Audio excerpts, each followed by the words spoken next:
اعوذ باللہ من الشیطان الرجیم، بسم اللہ الرحمن الرحیم۔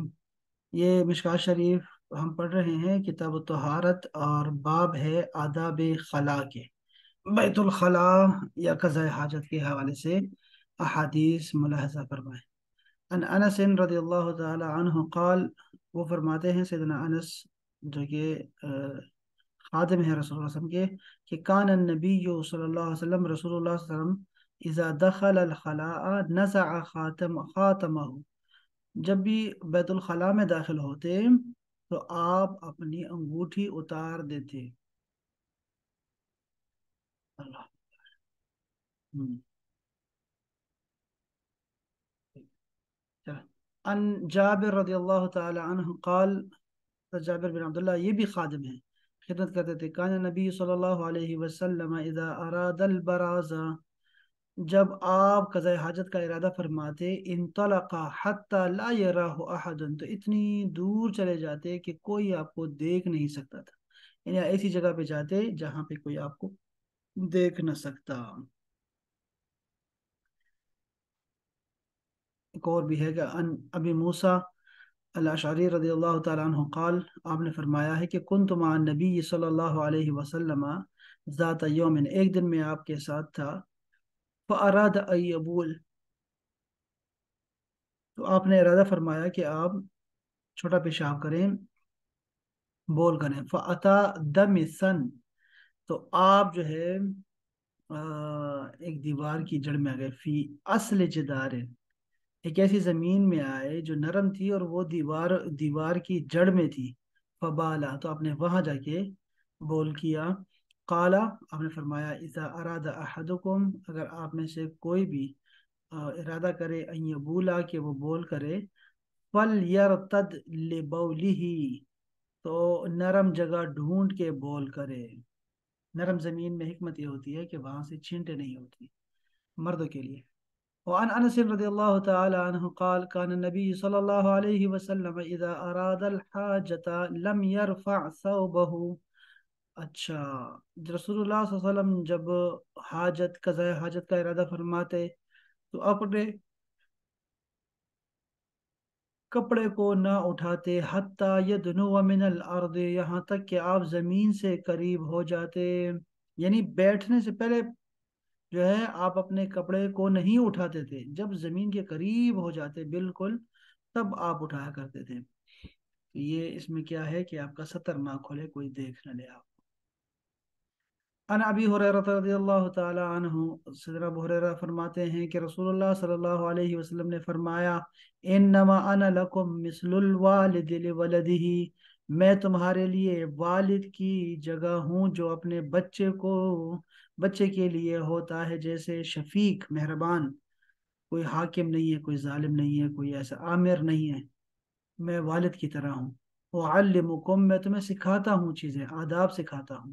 تو اذا اتیتم الغائط، تم میں سے کوئی قضاء حاجت کے لیے آتا ہے، فلا تستقبل القبلۃ، تو اسے قبلے کی طرف منہ نہیں کرنا چاہیے، ولا تستد ولا تستد ولا تستدبروها، اور نہ ہی پیٹ کرنی چاہیے قبلے کی طرف۔ وامر بثلاثه احجار، اور آپ نے 3 پتھر استعمال کرنے، یعنی استنجا کے لیے اس کا حکم دیا، 3 سے کم نہ ہو۔ وَنَهَا عَنِ الرَّوْسِ وَالرِّمَّا، اور آپ نے گوبر کا، یعنی جو اس کو کیا کہتے ہیں، اوپلو سے استعمال کرنے سے نا استنجا میں منع فرمایا، والرمہ، اور ہڈی سے بھی، یہ دونوں خوراک ہے جنات کے۔ وَنَهَا أَن يَسْتَطِيبَ الرَّجُلُ بِيَمِينِهِ، اور آپ نے یہ بھی منع فرمایا کہ کوئی شخص بھی دائیں ہاتھ سے استنجا نہ کرے۔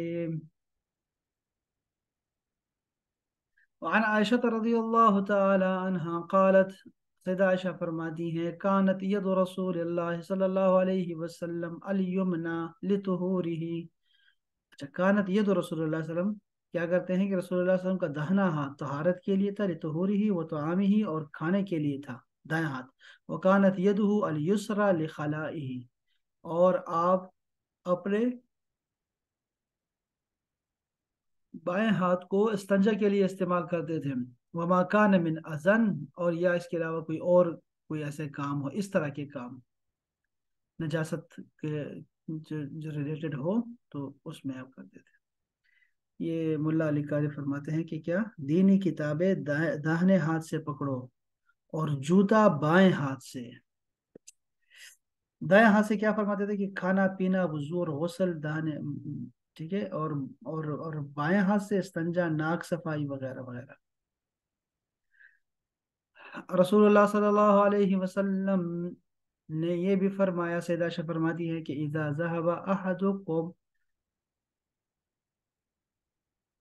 جب تم میں سے کوئی قضاء حاجت کے لیے جائے، فلیذهب معه بثلاثه احجار، تو اپنے ساتھ وہ 3 پتھر لے کے جائے، یستطیب بهن، اسی سے استنجا بھی کرے، فإنها تجزئ عنه، یہ اس کے لیے کافی رہیں گے، 3 پتھر کافی رہیں گے استنجا کے لیے۔ آپ نے عبداللہ بن مسعود فرماتے ہیں کہ رسول اللہ صلی اللہ علیہ وسلم نے ارشاد فرمایا، لا تستنجو بالرؤس، اوپلوں سے، گوبر سے استنجا نہ کرو، ولا بالعظام، اور نہ ہی ہڈیوں سے، فإنها زاد اخوانکم من الجن، یہ تمہارے بھائیوں جنات کی چیزیں ہیں، سامان ہے، خوراک ہے۔ اللہ۔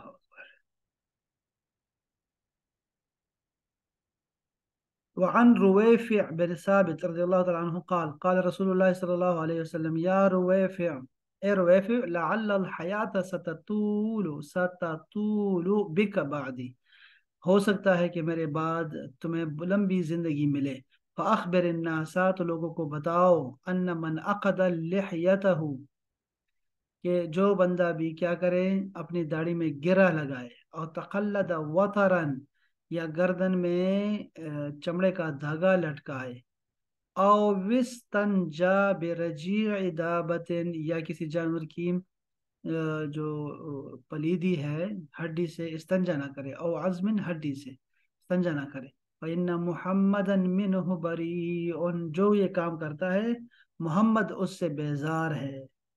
رسول اللہ سخت ناپسندیدگی فرمائی، ٹھیک ہے، داڑھی میں گھیرا لگانا، گلے میں تعویذ ڈالنا وہ والے، اور تیسرا کیا فرمایا، تعویذ وہ والے جو مشرک استعمال کرتے تھے، اور دوسرا کیا تھا، یہ جانور کی پلیدی یا ہڈی استعمال کرنا استنجا کے لیے، تو اس سے جو ہے وہ رسول اللہ بیزار ہے۔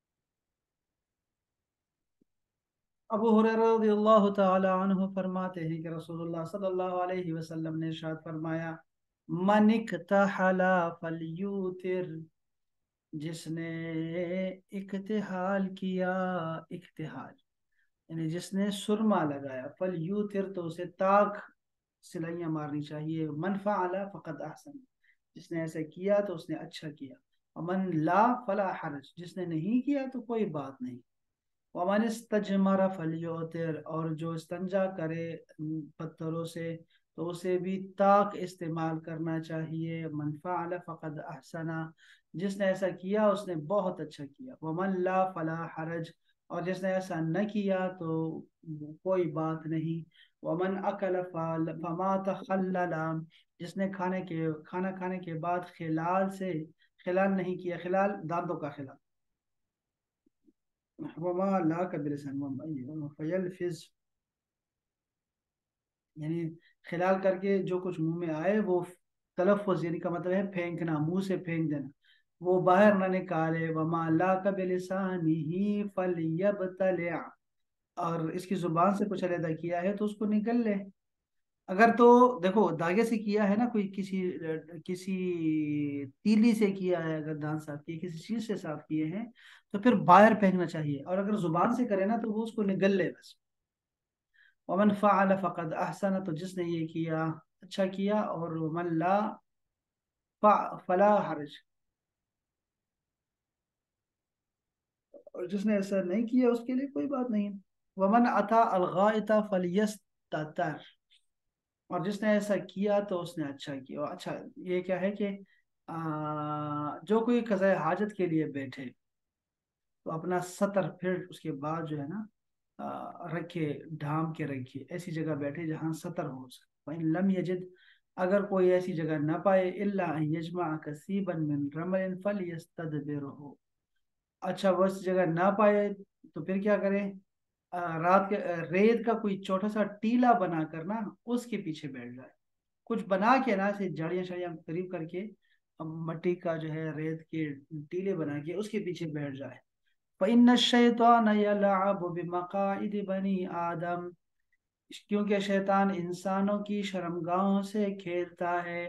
من فعل فقد احسن، جس نے ایسا کیا تو اس نے اچھا کیا. ومن لا فلا حرج، اور جو یہ نہ کرے تو کوئی بات نہیں. طاقت میں 3-5 عادات میں سرما لگاتے وقت سلائی پھیرنا مستحب عمل ہے. اللہ اکبر.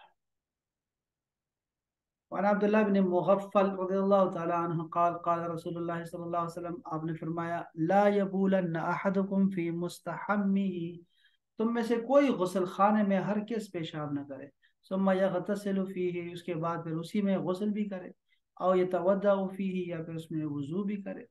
فإن عامة الوسواس منہ، کیونکہ جو عام وسوسے انسان کو پیش آتے ہیں نا اسی وجہ سے آتے ہیں. لو، یہ حدیث پاک کیا ہے؟ رواہ ابو داود و ترمذی و النسائی، تین سیاستہ کی 3 کتابوں میں ہے یہ حدیث پاک، کہ جس کا غسل خانہ اور کیا ہو، غسل خانہ بھی اور وضو کرنے کی جگہ بھی ایک ہو تو وہاں اس کو وسوسے بہت آتے ہیں. اللہ اکبر. الا انہما لم یذکر ثم اغتسل فیہ وتوضأ فیہ.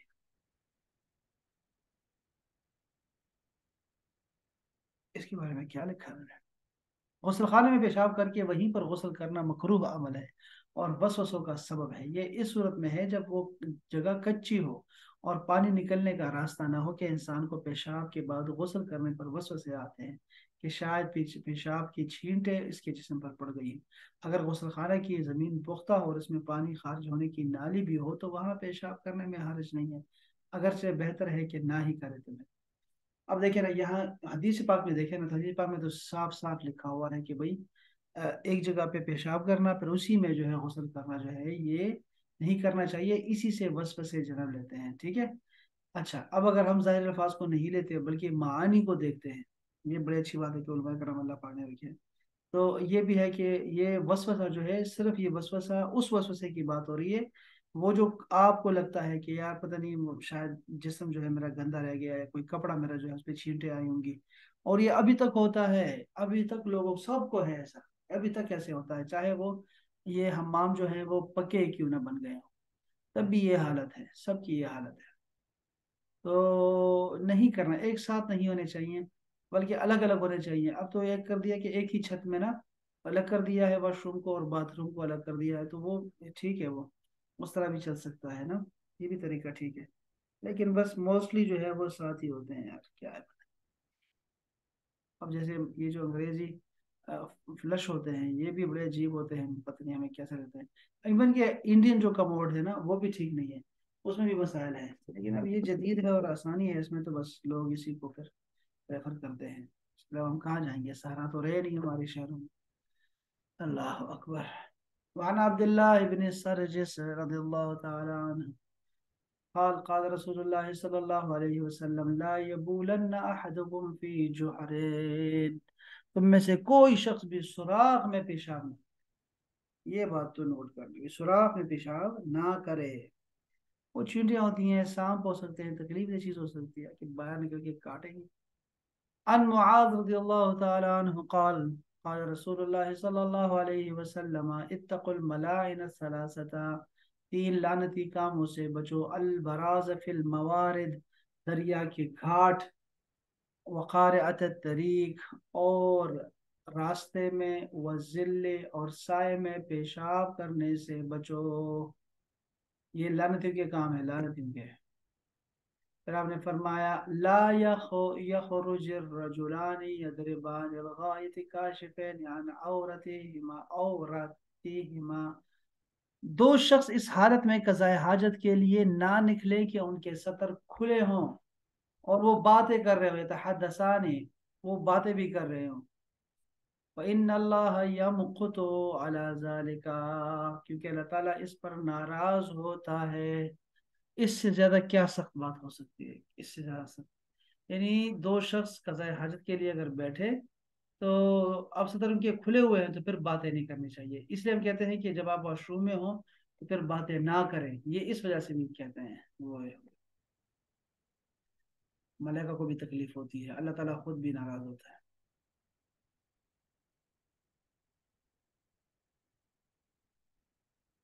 حضرت بن ارقم فرماتے ہیں کہ رسول اللہ صلی اللہ علیہ وسلم نے ارشاد فرمایا، ان هذه الحشوش محتضرا، یہ بیت الخلاء جنات کے حاضر ہونے کی جگہ ہے۔ فَإِذَا أَتَى أَحَدُكُمُ الْخَلَاءَ، تو کوئی بھی تم میں سے بیت الخلاء آئے، فَلْيَقُلْ، تو یہ کہے، اعوذ باللہ من الخبث والخبائث، یا اللہ میں ناپاکی اور ناپاکوں سے اللہ کی پناہ مان لیتا ہوں۔ اور یہ اگلی حدیث بھی ایسی ہے کہ کہ رسول اللہ صلی اللہ علیہ وسلم نے فرمایا کہ سترو ما بین اعین الجن و عورات بنی آدم، جنات کے آنکھوں اور لوگوں کے سطر کے درمیان پردہ یہ ہے کہ، اور اذا دخل احدهم الخلاء ان یقول بسم اللہ، کہ جب بھی کوئی بیت الخلاء جائے تو بسم اللہ کہے۔ اب دیکھا نا ہم نے یہاں بسم اللہ آیا ہے ترمذی شریف کی حدیث میں، تو بسم اللہ بھی کہے اور اس کے بعد پھر وہ دعا بھی پڑھے، اللہم انی اعوذ بک، اعوذ اعوذ باللہ من الخبث والخبائث، ہم کیسے پڑھتے ہیں؟ اعوذ بک من الخبث والخبائث۔ ان علی، سیدنا علی کرم اللہ وجہ فرماتے ہیں کہ رسول اللہ صلی اللہ علیہ وسلم نے ارشاد فرمایا، ستر ما بینا، وہی ہے یہ حدیث پاک ہم نے بھی پڑھی ہے۔ سیدہ عائشہ فرماتی ہیں کہ رسول اللہ صلی اللہ علیہ وسلم جب بیت الخلاء کے لیے نکلتے تھے، خلاء کے لیے نکلتے تھے تو آپ نہ بیت الخلاء سے نکلتے تھے تو آپ کیا فرماتے تھے؟ غفرانک یا رب، غفرانک، تیری بخشش چاہیے، یہ نکلنے کی دعا ہے۔ قضاء حاجت کے بعد ہاتھ دھونا، دیکھیں سیدنا ابو ہریرہ فرماتے ہیں کہ رسول اللہ صلی اللہ علیہ وسلم جب بھی خلا سے واپس آتے، اتیتہ بماء فی طور او رکوۃ، تو میں آپ کی خدمت میں ایک چھاگل یا پیالہ پانی کا لاتا، اس سے آپ استنجا کرتے، پھر ہاتھ شریف زمین پر رگڑتے، پھر میں دوسرا برتن لاتا تو وہ وضو فرماتے تھے، یعنی مٹی کو بطور صابن کے استعمال کرتے تھے، اور صابن سے بھی اچھا کہ مٹی جو ہے یہ ساری بدبوؤں کو جو ہے نا وہ کھینچ لیتی ہے۔ اوئے ہوئے ہوئے۔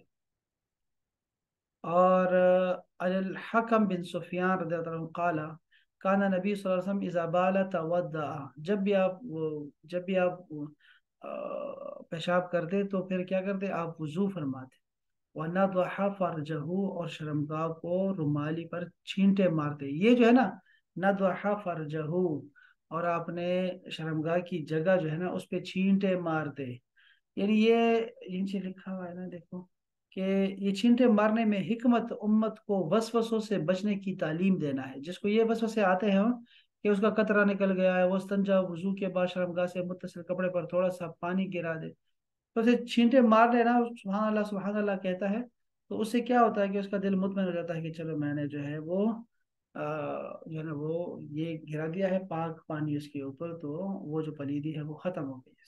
تو رسول صلی اللہ علیہ وسلم ایسے کیا کرتے تھے، تو ہمیں بھی اسی کی جو ہے نا وہ یہ ہم سنت کے طور پہ استعمال کرتے ہیں ایسے ہم بھی۔ وعن امیمہ بنت رقیقہ، سیدہ امیمہ ہے، وہ فرماتی ہیں کہ رسول اللہ صلی اللہ علیہ وسلم جو کیا کرتے تھے، کان لنبی قدح من عیدان تحت سریرہ، کہ آپ کے پاس ایک لکڑی کا کیا تھا؟ پیالہ تھا جو آپ کے چرپائی کے نیچے رہا کرتا تھا، یبول فیہ، آپ اسی میں پیشاب کرتے تھے رات کو، باللیل، رات کے وقت۔ اب یہ دیکھو یہ حدیثیں چل رہی ہیں بول کے بارے میں، اب اس میں دیکھیں گی، اللہ اکبر، ہاں چلو وہ اوپر گزر گیا، اچھا جی۔ وعن عمر رضی اللہ تعالیٰ عنہ قال کان رآنی النبی صلی اللہ علیہ وسلم وانا ابول قائما، مجھے رسول اللہ صلی اللہ علیہ وسلم نے دیکھا میں کھڑے ہو کے پیشاب کر رہا تھا، یا عمر لا تبل قائما، کھڑے ہو کے پیشاب نہ کرو، فما بلت قائما بعد، اس کے بعد میں نے کبھی کھڑے ہو کے پیشاب نہیں کیا، ٹھیک ہے، سید عمر کو منع فرمایا، ٹھیک ہو گیا، آگے چلیں۔